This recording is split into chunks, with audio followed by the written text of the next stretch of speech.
কুড়িগ্রামে জীবনযুদ্ধে হার না মানা এক গল্পের নাম প্রদীপ কৃষ্ণ দাস। ৩ বছর বয়সে চোখের আলো নিভে গেলেও থেমে থাকেনি অদম্য এই যুবকের জীবন সংগ্রাম। সেজন্য ৭ বছর বয়সে হাতে তুলে নেন বাঁশি। শুরু হয় তার জীবন জীবিকার পথ চলা। ওয়ালটন বিএলডিসি ফ্যান, খরচ বাঁচে ৬৫% পর্যন্ত। ওয়ালটন বিএলডিসি ফ্যান ছড়ায় স্বস্তির সবুজ হাওয়া। বাঁশির মোহনীয় সুর আন্দোলিত করে যে কারো মনকে। শুধু বাঁশি নয়, একাধারে হারমোনিয়াম ও ক্যাসিও সহ অন্যান্য বাদ্যযন্ত্রেও যার রয়েছে সমান দক্ষতা।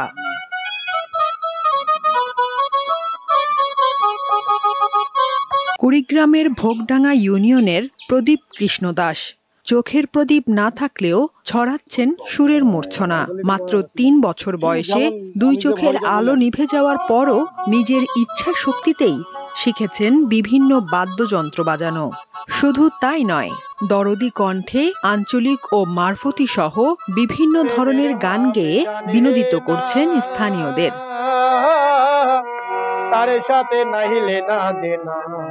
১০-১১ বছর বয়সে সে মনে করো যে বাঁশি হাতে তুলে নিয়ে একা একা বাজাইতো। তার বাদ্যযন্ত্র বা যতগুলি ইনস্ট্রুমেন্ট আছে সে বাজাতে পারে।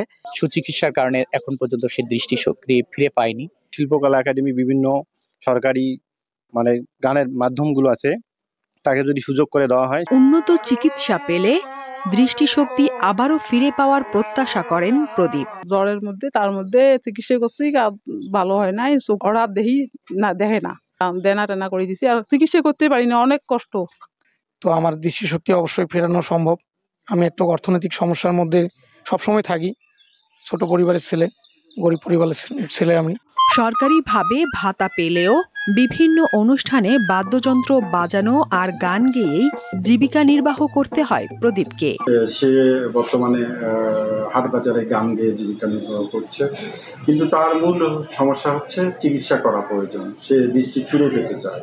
প্রতিভাবান এই প্রদীপ কৃষ্ণ দাস স্বপ্ন দেখেন আবারও স্বাভাবিক জীবন ফিরে পাবেন তিনি।